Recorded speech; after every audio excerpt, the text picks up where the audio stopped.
5 August ছাত্র জনতার গণ অভ্যুত্থানে ফ্যাসিস্ট শেখ হাসিনার পতনের 1 বছর পূর্ণ হয় বাগেরহাটের চিতলমারী উপজেলাতে জাতীয়তাবাদী ছাত্রদল বিএনপি ও তার অঙ্গ সহযোগী সংগঠনের উদ্যোগে বিজয় মিছিল অনুষ্ঠিত হয়েছে।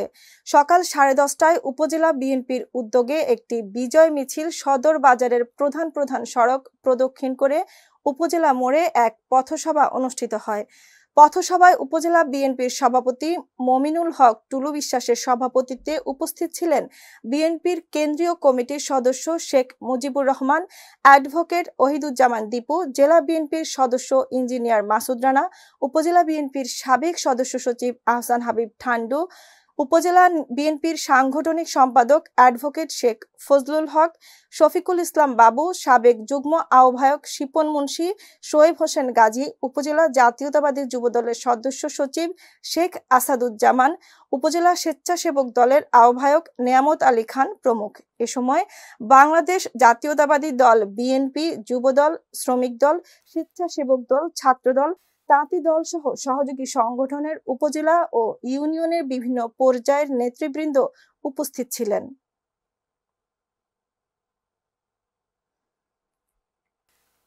ফরিদপুরের সদরপুরে 5 আগস্ট জুলাই অভ্যুত্থানের বর্ষপূর্তিতে ইসলাম আন্দোলন বাংলাদেশ সদরপুর উপজেলা শাখার আয়োজনে সমাবেশ ও গণমিছিল অনুষ্ঠিত হয়েছে। বীর মুক্তিযোদ্ধা আব্দুল হামিদ মাস্টারের সভাপতিত্বে এ সময় বক্তব্য রাখেন ইসলাম আন্দোলন বাংলাদেশ থেকে ফরিদপুর 4 আসনের মনোনীত সংসদ সদস্য প্রার্থী আলহাজ মাওলানা ইশাক চোকদার ও ফরিদপুর জেলা শাখার যুগ্ম সাধারণ সম্পাদক হাফেজ মাওলানা মোহাম্মদ মিজানুর রহমান আরেফি সহ অনেকে। অপরদিকে ফরিদপুর 4 আসনের আরেক সংসদ সদস্য প্রার্থী এবং জাতীয়তাবাদী কৃষক দল কেন্দ্রীয় কমিটির সাধারণ সম্পাদক শহীদুল ইসলাম বাবুলের নেতৃত্বে সদরপুর উপজেলা পরিষদ চত্বরে আরও একটি বিজয় মিছিল ও সমাবেশ অনুষ্ঠিত হয়েছে। এ সময় শহীদুল ইসলাম বাবুল সহ আরও বক্তব্য রাখেন উপজেলা বিএনপির আহ্বায়ক কাজী বদরুজ্জামান বদু, সদস্য সচিব তরিকুল ইসলাম কবির মোল্লা সহ অনেকে।